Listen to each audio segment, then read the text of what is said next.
Thank you very much. Very much appreciated.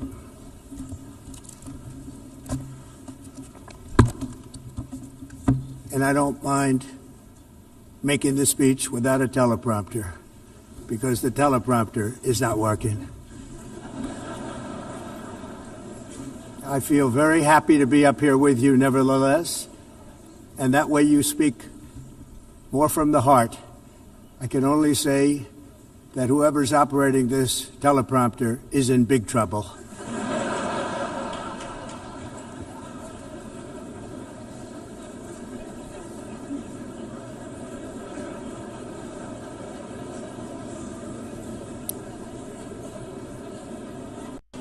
Hello, Madam First Lady.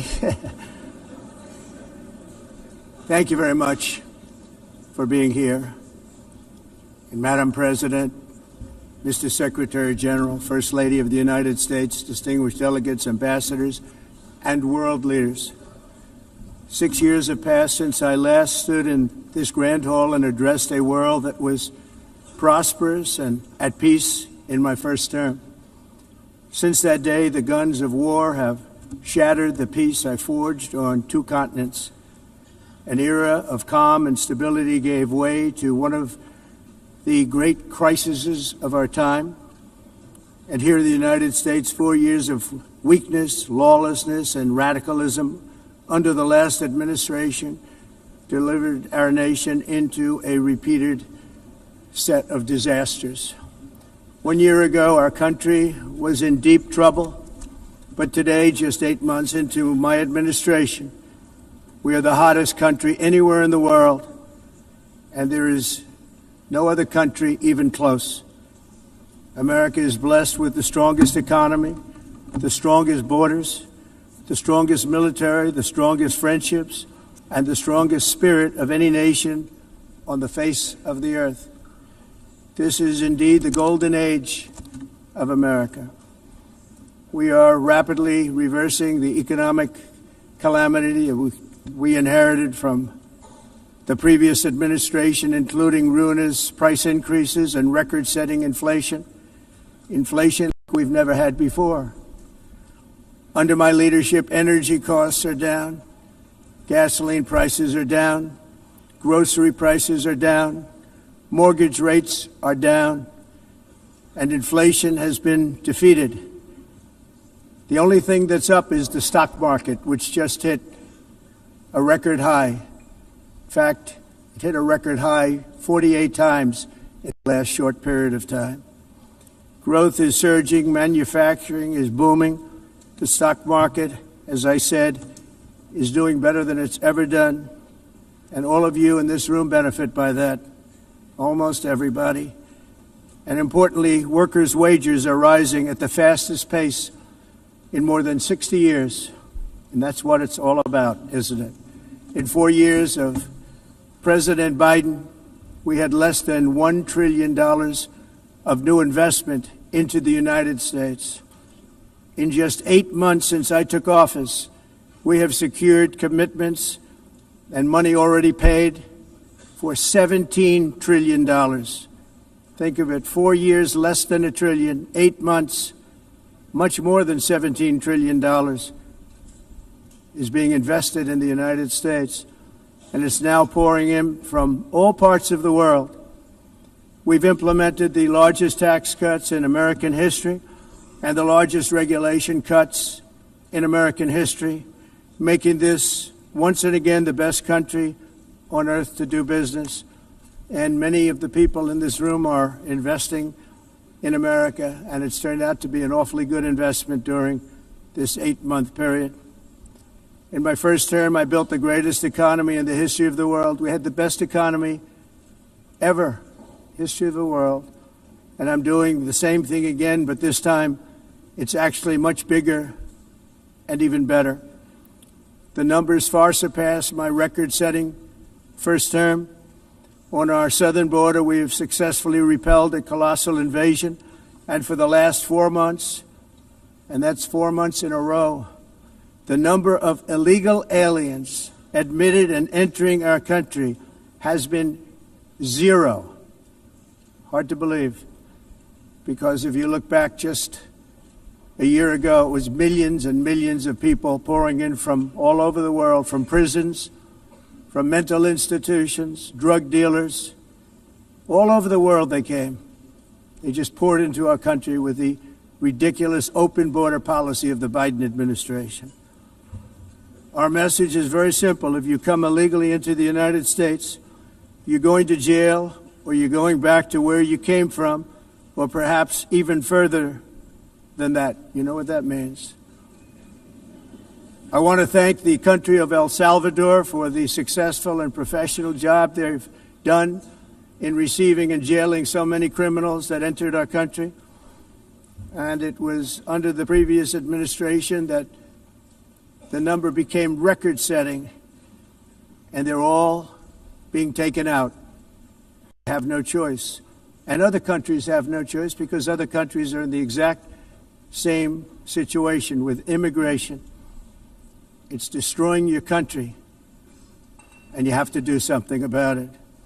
On the world stage, America is respected again like it has never been respected before. You think about 2 years ago, 3 years ago, 4 years ago, or 1 year ago, we were a laughingstock all over the world. At the NATO summit in June, virtually all NATO members formally committed to increase defense spending, at my request, from 2% to 5% of GDP, making our alliance far stronger and more powerful than it was ever before. In May, I traveled to the Middle East to visit my friends and rebuild our partnerships in the Gulf and those valued relationships with Saudi Arabia, Qatar, and the UAE, and other countries are now, I believe, closer than ever before. My administration has negotiated one historic trade deal after another, including with the United Kingdom, the European Union, Japan, South Korea, Vietnam, Indonesia, the Philippines, Malaysia, and many, many others. Likewise, in a period of just 7 months, I have ended 7 unendable wars. They said they were unendable. You're never going to get them solved. Some were going for 31 years, 2 of them, 31, think of it, 31 years. One was 36 years. One was 28 years. I ended 7 wars.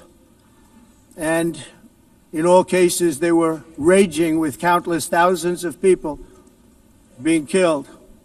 This includes Cambodia and Thailand, Kosovo and Serbia, the Congo and Rwanda, a vicious, violent war that was, Pakistan and India, Israel and Iran, Egypt and Ethiopia, and Armenia and Azerbaijan. It included all of them. No president or prime minister, and for that matter, no other country has ever done anything close to that. And I did it in just 7 months. It's never happened before. There's never been anything like that. I'm very honored to have done it. It's too bad that I had to do these things instead of the United Nations doing them. And sadly, in all cases, the United Nations did not even try to help in any of them. I ended 7 wars, dealt with the leaders of each and every one of these countries, and never even received a phone call from the United Nations offering to help in finalizing the deal. All I got from the United Nations was an escalator that on the way up stopped right in the middle. If the First Lady wasn't in great shape, she would have fallen. But she's in great shape. We're both in good shape. We both stood. And then a teleprompter that didn't work. These are the 2 things I got from the United Nations, a bad escalator and a bad teleprompter. Thank you very much. And by the way, it's working now. It just went on. Thank you. I think I should just do it the other way. It's easier. Thank you very much. I didn't think of it at the time because I was too busy working to save millions of lives. That is the saving and stopping of these wars. But later I realized that the United Nations wasn't there for us. They weren't there. I thought of it really after the fact, not during these negotiations, which were not easy. That being the case, what is the purpose of the United Nations? The UN has such tremendous potential. I've always said it. It has such tremendous, tremendous potential, but it's not even coming close to living up to that potential. For the most part, at least for now, all they seem to do is write a really strongly worded letter and then never follow that letter up. It's empty words, and empty words don't solve war. The only thing that solves war and wars is action. Now, after ending all of these wars and also earlier negotiating the Abraham Accords, which is a very big thing for which our country received no credit, never receives credit. Everyone says that I should get the Nobel Peace Prize for each one of these achievements.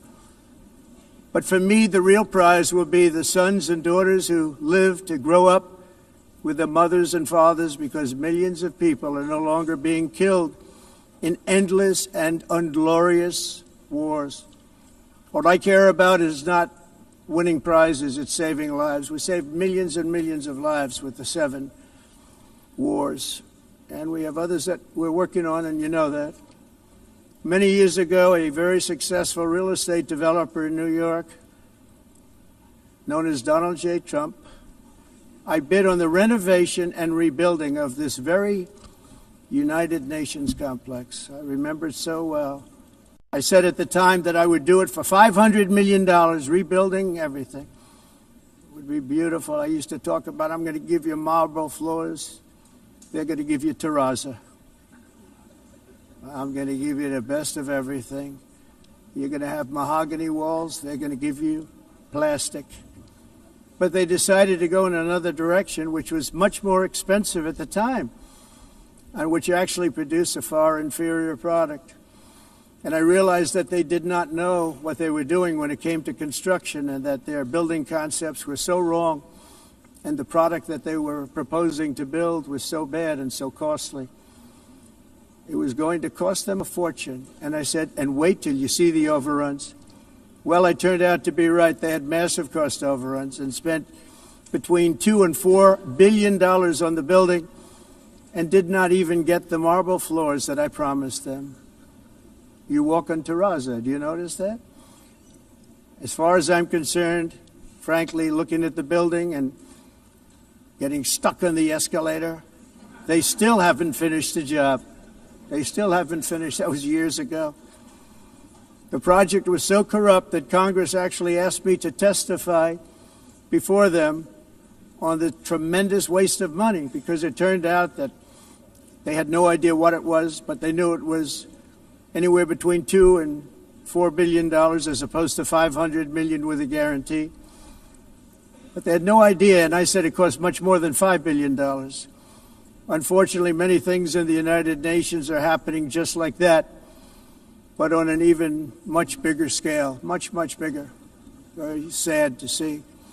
Whether the UN can manage to play a productive role, I've come here today to offer the hand of American leadership and friendship to any nation in this assembly that is willing to join us in forging a safer, more prosperous world. And it's a world that we'll be much happier with. A dramatically better future is within our reach. But to get there, we must reject the failed approaches of the past and work together to confront some of the greatest threats in history. There is no more serious danger to our planet today than the most powerful and destructive weapons ever devised by man, of which the United States, as you know, has many.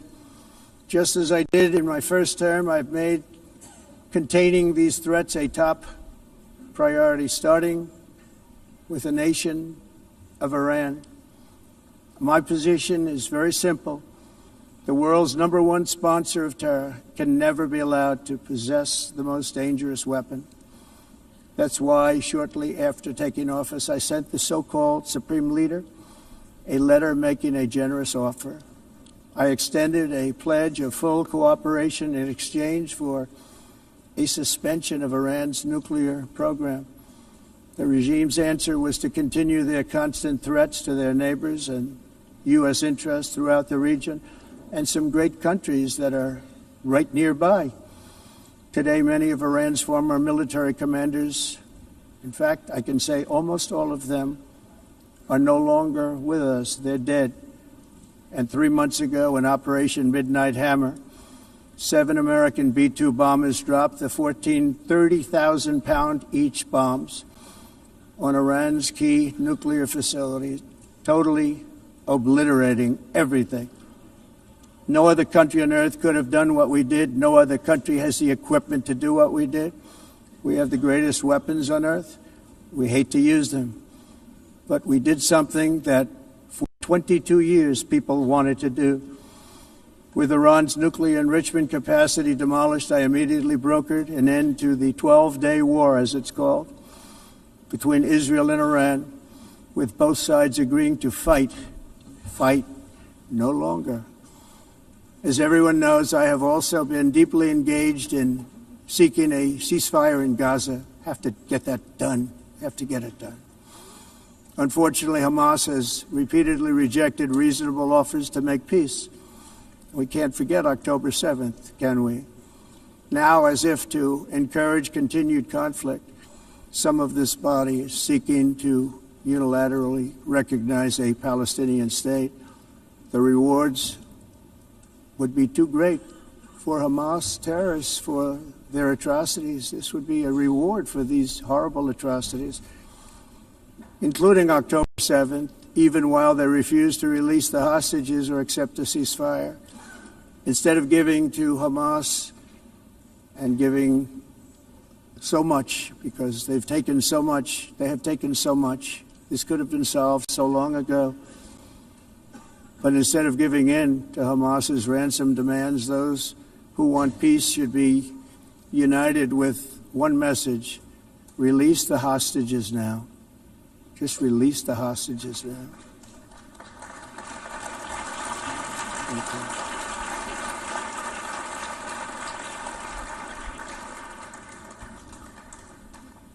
Thank you. As we have got to come together, and we will come together, got to get it done. We have to stop the war in Gaza immediately. We have to stop it. We have to get it done. We have to negotiate, immediately have to negotiate peace. We got to get the hostages back. We want all 20 back. We don't want 2 and 4. As you know, I got, along with Steve Witkoff and others that helped us, Marco Rubio, we got most of them back. We were involved in all of them. But I always said the last 20 are going to be the hardest, and that's exactly what happened. We have to get them back now. We don't want to get back 2, and then another 2, and then 1, and then 3. Have this process. No, we want them all back, and we want the actually 38 dead bodies back too. Those parents came to me, and they want them back, and they want them back very quickly and very badly, as though they were alive. They want them. They want them every bit as much as if their son or daughter were alive. I've also been working relentlessly, stopping the killing in Ukraine. I thought that would be, of the 7 wars that I stopped, I thought that would be the easiest because of my relationship with President Putin, which had always been a good one. I thought that was going to be the easiest one. But, you know, in war, you never know what's going to happen. There are always lots of surprises, both good and bad. Everyone thought Russia would win this war in 3 days, but it didn't work out that way. It was supposed to be just a quick little skirmish. It's not making Russia look good. It's making them look bad. No matter what happens from here on out, this was something that should have taken a matter of days, certainly less than a week. And they've been fighting for 3.5 years and killing anywhere from 5,000 to 7,000 young soldiers, mostly soldiers, on both sides, every single week, from 5,000 to 7,000 dead young people, and some in cities, much smaller numbers, where rockets are shot, where drones are dropped. This war would never have started if I were president. This was a war that should have never happened. It shows you what leadership is, what bad leadership can do to a country. Look what happened to the United States, and look where we are right now in just a short period of time. The only question now is how many more lives will be needlessly lost on both sides. China and India are the primary funders of the ongoing war by continuing to purchase Russian oil. But inexcusably, even NATO countries have not cut off much Russian energy and Russian energy products, which, as you know, I found out about 2 weeks ago, and I wasn't happy. Think of it. They're funding the war against themselves. Who the hell ever heard of that one? In the event that Russia is not ready to make a deal to end the war, then the United States is fully prepared to impose a very strong round of powerful tariffs, which would stop the bloodshed, I believe, very quickly. But for those tariffs to be effective, European nations, all of you are gathered here right now, would have to join us in adopting the exact same measures. I mean, you're much closer to this. We have an ocean in between. You're right there. And Europe has to step it up. They can't be doing what they're doing. They're buying oil and gas from Russia while they're fighting Russia. It's embarrassing to them, and it was very embarrassing to them when I found out about it, I can tell you that. They have to immediately cease all energy purchases from Russia. Otherwise, we're all wasting a lot of time. So I'm ready to discuss this. We're going to discuss it today with the European nations, all gathered here. I'm sure they're thrilled to hear me speak about it, but that's the way it is. I like to speak my mind and speak the truth.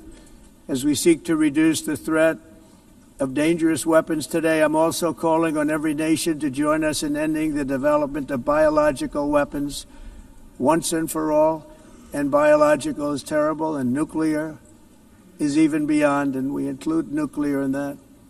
We want to have a cessation of the development of nuclear weapons. We know, and I get to view it all the time. Sir, would you like to see? And I look at weapons that are so powerful that we just can't ever use them. If we ever use them, the world literally might come to an end. There would be no United Nations to be talking about. There would be no nothing. Just a few years ago, reckless experiments overseas gave us a devastating global pandemic. Yet despite that worldwide catastrophe, many countries are continuing extremely risky research into bioweapons and man-made pathogens. This is unbelievably dangerous. To prevent potential disasters, I'm announcing today that my administration will lead an international effort to enforce Biological Weapons Convention, which is going to be meeting with the top leaders of the world by pioneering an AI verification system that everyone can trust.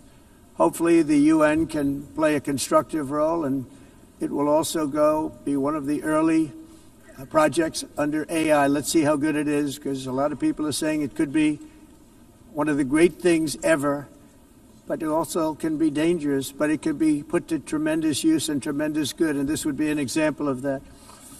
Not only is the UN not solving the problems it should, too often, it's actually creating new problems for us to solve. The best example is the number one political issue of our time, the crisis of uncontrolled migration.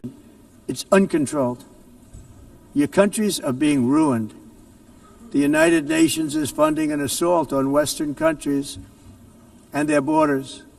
In 2024, the UN budgeted $372 million in cash assistance to support an estimated 624,000 migrants journeying into the United States.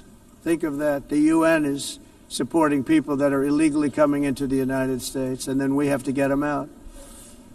The UN also provided food, shelter, transportation, and debit cards to illegal aliens. Can you believe that? On the way to infiltrate our southern border. Millions of people came through that southern border. Just a year ago, millions and millions of people were pouring in, 25 million altogether over the 4 years of the incompetent Biden administration. And now we have it stopped, totally stopped. In fact, they're not even coming anymore because they know they can't get through. But what took place is totally unacceptable. The UN is supposed to stop invasions, not create them and not finance them. In the United States, we reject the idea that mass numbers of people from foreign lands can be permitted to travel halfway around the world, trample our borders, violate our sovereignty, cause unmitigated crime, and deplete our social safety net. We have reasserted that America belongs to the American people, and I encourage all countries to take their own stand in defense of their citizens as well. You have to do that because I see it. I'm not mentioning names. I see it, and I can call every single one of them out. You're destroying your countries. They're being destroyed. Europe is in serious trouble. They've been invaded by a force of illegal aliens like nobody's ever seen before. Illegal aliens are pouring into Europe. Nobody is ever, and nobody's doing anything to change it, to get them out. It's not sustainable. And because they choose to be politically correct, they're doing just absolutely nothing about it. And I have to say, I look at London, where you have a terrible mayor, terrible mayor, and it's been so changed, so changed. Now they want to go to Sharia law, but you're in a different country. You can't do that. Both the immigration and their suicidal energy ideas will be the death of Western Europe if something is not done immediately. This cannot be sustained. What makes the world so beautiful is that each country is unique. But to stay this way, every sovereign nation must have the right to control their own borders. You have the right to control your borders, as we do now, and to limit the sheer numbers of migrants entering their countries and paid for by the people of that nation that were there and that built that particular nation at the time. They put their blood, sweat, tears, money into that country, and now they're being ruined. Proud nations must be allowed to protect their communities and prevent their societies from being overwhelmed by people they have never seen before, with different customs, religions, with different everything. Where migrants have violated laws, lodged false asylum claims, or claimed refugee status for illegitimate reasons, they should, in many cases, be immediately sent home. And while we will always have a big heart for places and people that are struggling and truly compassionate, answers will be given. We have to solve the problem, and we have to solve it in their countries, not create new problems in our countries. And we are very helpful to a lot of countries that are just not able to send their people anymore. They used to send them to us in caravans of 25,000, 30,000 people each.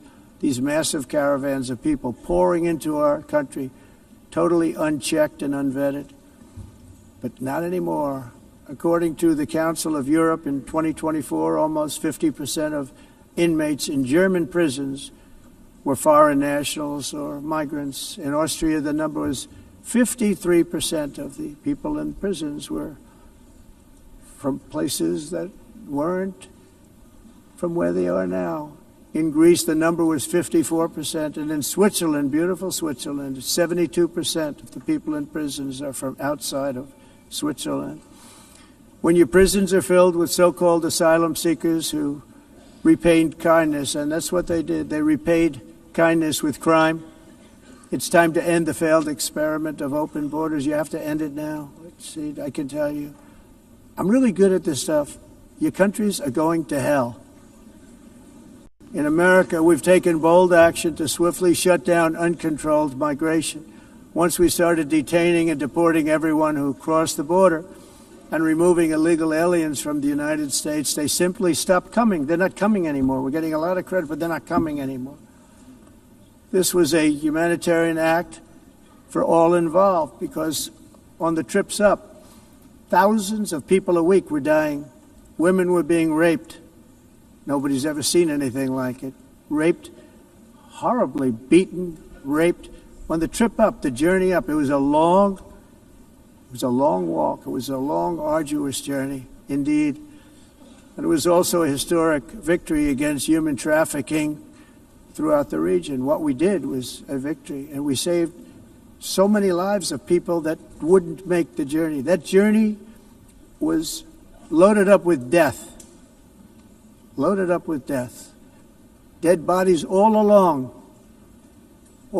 the roads of jungles to get up. They go through jungles, they go through areas so hot you couldn't breathe. They were dying of suffocation, areas so hot that you couldn't breathe. Dead bodies all over. By them not coming, we're saving tremendous numbers of lives. My people have done a fantastic job in doing what they did, and the American public agrees with it. I mean, I was very proud to see this morning I have the highest poll numbers I've ever had. Part of it is because of what we've done on the border. I guess the other part is what we've done in the economy. Joe Biden's policies empowered murderous gangs, human smugglers, child traffickers, drug cartels, and prisoners from all over the world. The previous administration also lost nearly 300,000 children. Think of that. They lost more than 300,000 children, little children, who were trafficked into the United States on the Biden watch, many of whom have been raped, exploited, and abused, and sold. Sold. Nobody talks about that. The fake news doesn't write about it. With many others, young children who are missing or dead. And we found a lot of these children, and we're sending them back, and we've been sending them back to their parents. They said, nobody knows who they are. They said, where do you come from? And they'll give us a country, and we'll find out, and we'll figure it out, and we'll bring them back to their homes. And the mother and father rush to the door, and their tears in their eyes. They can't believe that they're seeing their son or daughter, their little son or daughter again. We've done almost 30,000 of them so far. Any system that results in the mass trafficking of children is inherently evil. Yet that is exactly what the globalist migration agenda has done, and it's what it's all about. In America, those days, as you know, are over. The Trump administration is working, and we are continuing to work to track down the villains that are causing this problem, and also, as I said, to get back the 30,000 we've already returned. Now I think we're going to have another. We're going to find a lot. You're not going to find all of them. 300, more than 300,000. They're lost or they're dead. They're lost or they're dead because of the animals that did this. To protect our citizens, I've also designated multiple savage drug cartels as far as and you see this, and you see it happening right before your eyes. Let's put it this way. People don't like taking big loads of drugs in boats anymore. There aren't too many boats that are traveling on the seas by Venezuela. They tend not to want to travel very quickly anymore. And we've virtually stopped drugs coming into our country by sea. We call them the water drugs. They kill hundreds of thousands of people. I've also designated multiple savage drug cartels as far as foreign terrorist organizations, along with two bloodthirsty transnational gangs, probably the worst gangs anywhere in the world, MS-13 and Tren de Aragua. Tren de Aragua is from Venezuela, by the way. Such organizations torture, maim, mutilate, and murder with impunity. They're the enemies of all humanity. For this reason, we've recently begun using the supreme power of the United States military to destroy Venezuelan terrorists and trafficking networks led by Nicolas Maduro. To every terrorist thug smuggling poisonous drugs into the United States of America, please be warned that we will blow you out of existence. That's what we're doing. We have no choice. Can't let it happen. They're destroying. I believe we lost 300,000 people last year to drugs, 300,000. Fentanyl and other drugs. Each boat that we sink carries drugs that would kill more than 25,000 Americans. We will not let that happen. Energy is another area where the United States is now thriving like never before. We're getting rid of the falsely named renewables. By the way, they're a joke. They don't work. They're too expensive. They're not strong enough to fire up the plants that you need to make your country great. The wind doesn't blow. Those big windmills are so pathetic and so bad, so expensive to operate.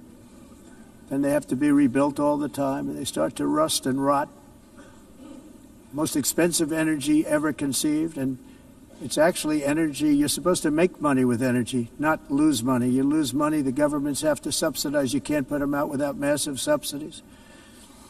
And most of them are built in China, and I give China a lot of credit. They build them, but they have very few wind farms. So why is it that they build them and they send them all over the world, but they barely use them? You know what they use? Coal. They use gas. They use almost anything, but they don't like wind. But they sure as hell like selling the windmills.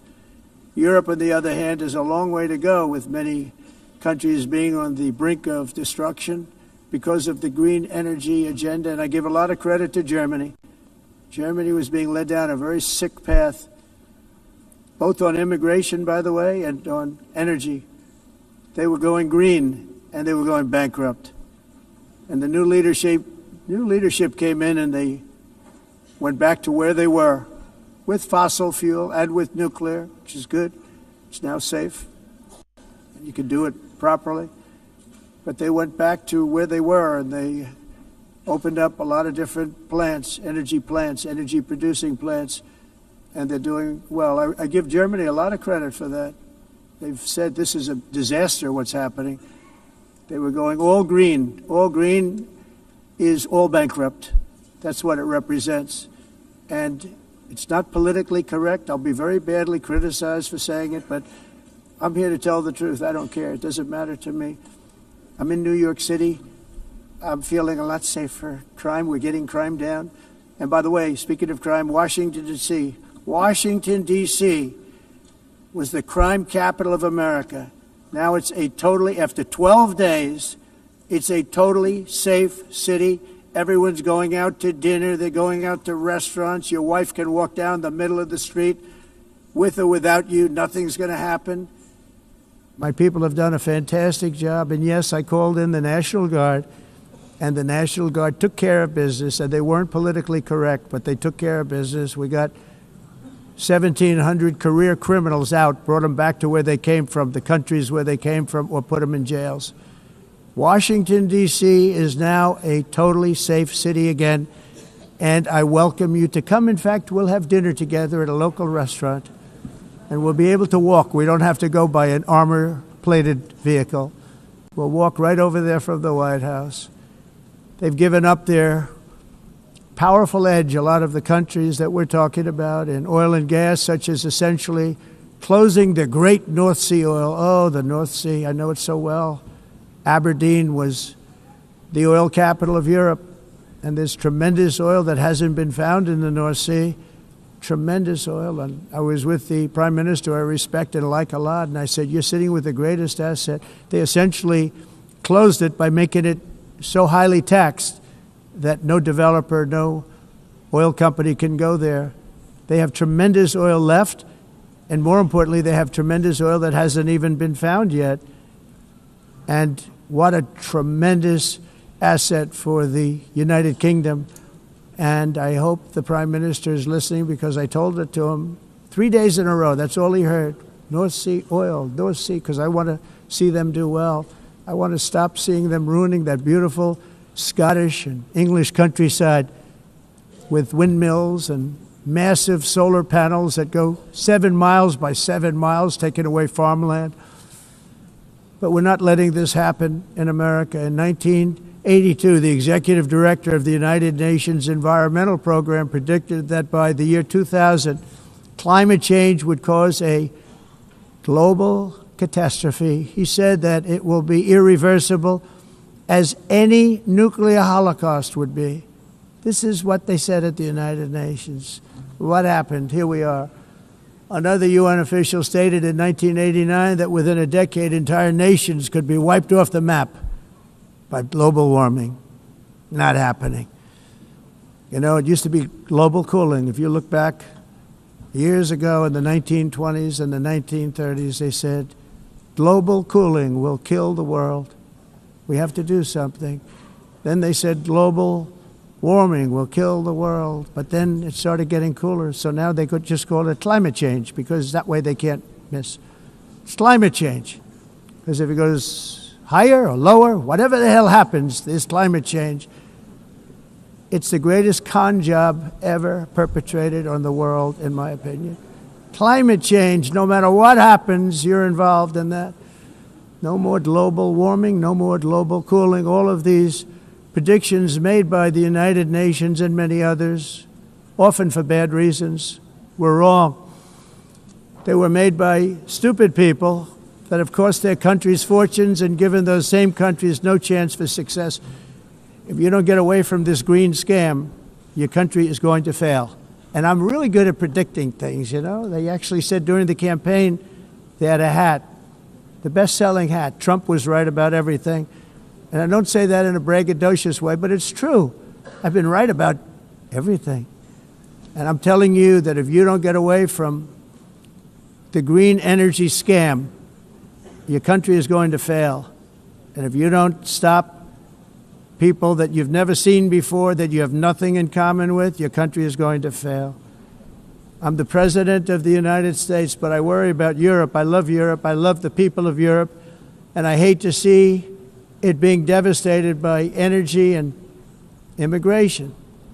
This double-tailed monster destroys everything in its wake, and they cannot let that happen any longer. You're doing it because you want to be nice. You want to be politically correct, and you're destroying your heritage. They must take control strongly and immediately of the unmitigated immigration disaster and the fake energy catastrophe before it's too late.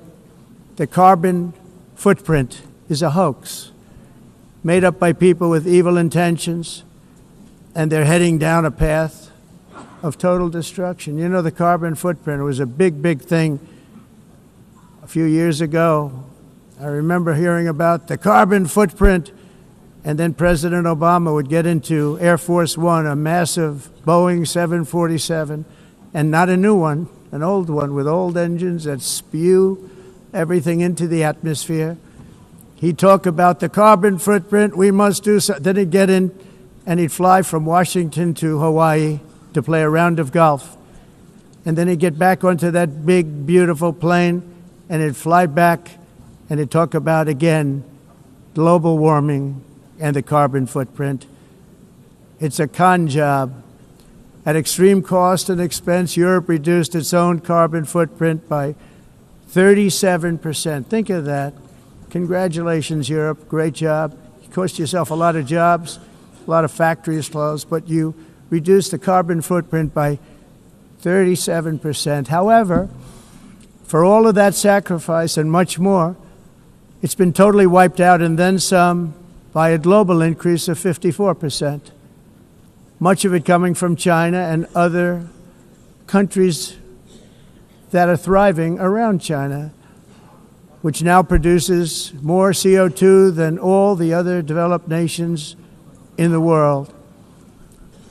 So all of these countries are working so hard on the carbon footprint, which is nonsense, by the way. It's nonsense. You know, it's interesting. In the United States, we have still radicalized environmentalists, and they want the factories to stop. Everything should stop. No more cows. We don't want cows anymore. I guess they want to kill all the cows. They want to do things that are just unbelievable, and you have it too. But you know, we have a border, strong, and we have a shape, and that shape doesn't just go straight up. That shape is amorphous when it comes to the atmosphere. And if we had the most clean air, and I think we do, we have very clean air. We have the cleanest air we've had in many, many years. But the problem is that other countries, like China, which has air that's a little bit rough, it blows. And no matter what you're doing down here, the air up here tends to get very dirty because it comes in from other countries where their air isn't so clean. And the environmentalists refuse to acknowledge that. Same thing with garbage. In Asia, they dump much of their garbage right into the ocean. And over about a 1 week and 2 week journey, it flows right past Los Angeles. You've seen it. Massive amounts of garbage, almost too much to do anything about, flowing past Los Angeles, past San Francisco, and then somebody will get in trouble because he dropped a cigarette on the beach. The whole thing is crazy.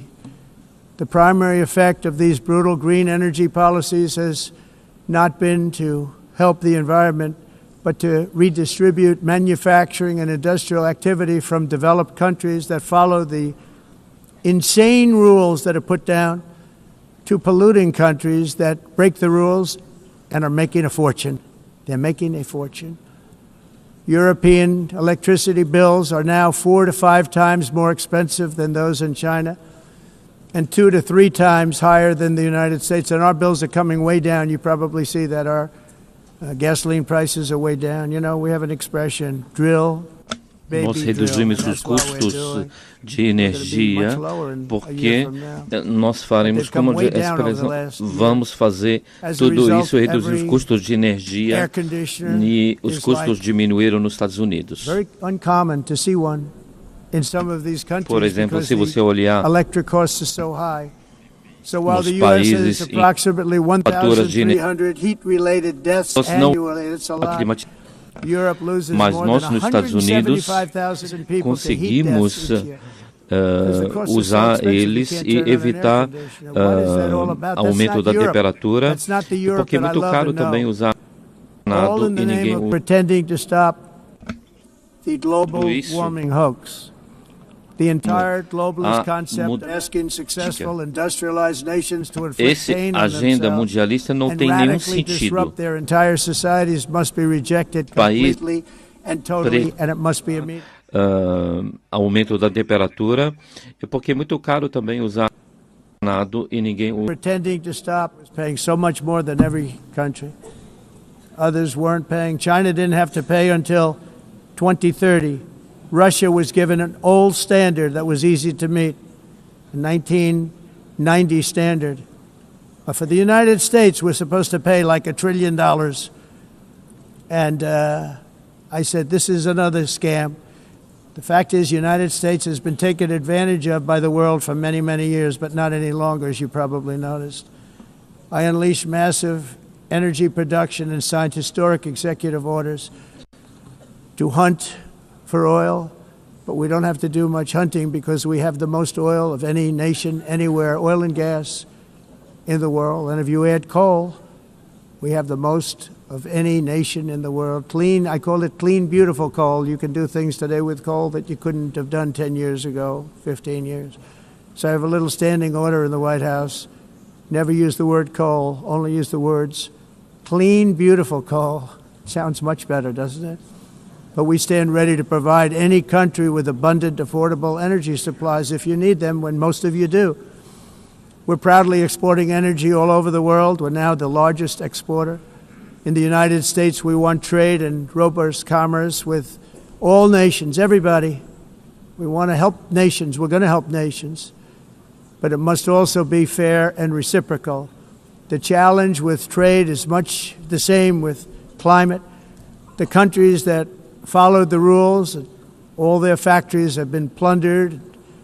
It's really sad to watch. They've been broken. They've been broken by countries that broke the rules. That's why the United States is now applying tariffs to other countries, and much as these tariffs were for many years applied to us, uncontrollably applied to us. We've used tariffs as a defense mechanism under the Trump administration, including my first term, where hundreds of billions of dollars in tariffs were taken in. And by the way, we had the lowest inflation, and now we have very low inflation. The only thing different is that we have hundreds of billions of dollars flowing into our country. But this is how we will ensure that the system works for everyone and is sustainable into the future. We're also using tariffs to defend our sovereignty and security throughout the world, including against nations that have taken advantage of former U.S. administrations for decades, including the most corrupt, incompetent administration in history, the sleepy Joe Biden administration. Brazil now faces major tariffs in response to its unprecedented efforts to interfere in the rights and freedoms of our American citizens and others, with censorship, repression, weaponization, judicial corruption, and targeting of political critics in the United States. I have a little problem saying this because I must tell you, I was walking in and the leader of Brazil was walking out. We saw him and I saw him, he saw me, and we embraced. And then I'm saying, can you believe I'm going to be saying this in just 2 minutes? But we actually agreed that we would meet next week. We didn't have much time to talk, like about 20 seconds. They were in retrospect, I'm glad I waited because this thing didn't work out too well. But we did talk, we had a good talk, and we agreed to meet next week, if that's of interest. But he seemed like a very nice man, actually. He liked me, I liked him. But if you, and I only do business with people I like. When I don't like them, I don't like them. But we had, at least for about 39 seconds, we had excellent chemistry. It's a good sign. But also in the past, Brazil, can you believe this, unfairly tariffed our nation, but now because of our tariffs, we are hitting them back, and we're hitting them back very hard. As president, I will always defend our national sovereignty and the rights of American citizens. So I'm very sorry to say this, that Brazil is doing poorly and will continue to do poorly. They can only do well when they're working with us. Without us, they will fail, just as others have failed. It's true. Next year, the United States will celebrate the 250th anniversary of our glorious independence, a testament to enduring power and American freedom and spirit. We will also be proudly hosting the 2026 FIFA World Cup, and shortly thereafter, the 2028 Olympics, which is going to be very exciting. I hope you all come. I hope that countless people from all over the globe will take part of these will be great celebrations of liberty and human achievement, and that together we all can rejoice in the miracles of history that began in July 4th, 1776, when we founded the light to all nations. And it's something really that an amazing thing came out of that date. It's called the United States of America. In honor of this momentous anniversary, I hope that all countries who find inspiration in our example will join us in renewing our commitment, values, and those values really that we hold so dear. Together, let us defend free speech and free expression. Let us protect religious liberty, including for the most persecuted religion on the planet today. It's called Christianity. And let us safeguard our sovereignty and cherish qualities that have made each of our nations so special, incredible, and extraordinary. In closing, I just want to repeat that immigration and the high cost of so-called green renewable energy is destroying a large part of the free world and a large part of our planet. Countries that cherish freedom are fading fast because of their policies on these two subjects. You need strong borders and traditional energy sources if you are going to be great again. Whether you have come from north or south, east or west, near or far, every leader in this beautiful hall today represents a rich culture, a noble history, and a proud heritage that makes each nation majestic and unique, unlike anything else in human history or any other place on the face of the earth. From London to Lima, from Rome to Athens, from Paris to Seoul, from Cairo to Tokyo and Amsterdam to right here in New York City, we stand on the shoulders of the leaders and legends, generals and giants, heroes and titans who won and built our beloved nations, all of our nations, with their own courage, strength, spirit, and skill. Our ancestors climbed mountains, conquered oceans, crossed deserts, and trekked over wide open plains.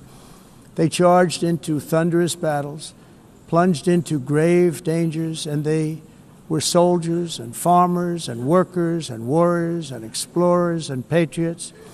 They built towns into cities, tribes into kingdoms, ideas into industries, and small islands into mighty empires.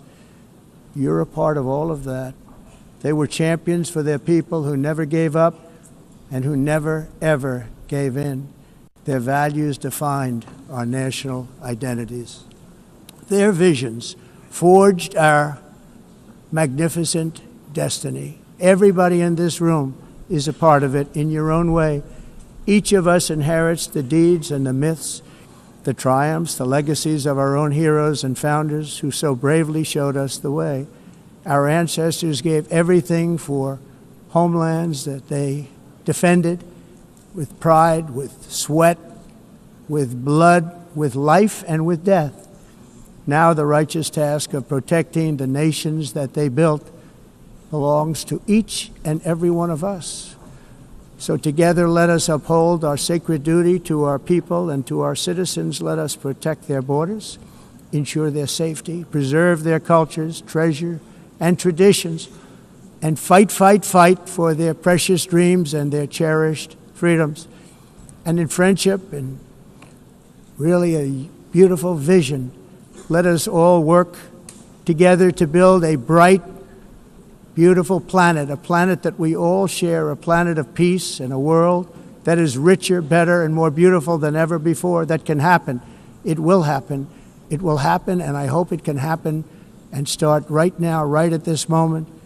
We'll turn it around. We're going to make our countries better, safer, more beautiful. We're going to take care of our people. Thank you very much. It's been an honor. God bless the nations of the world. Thank you very much. Bye.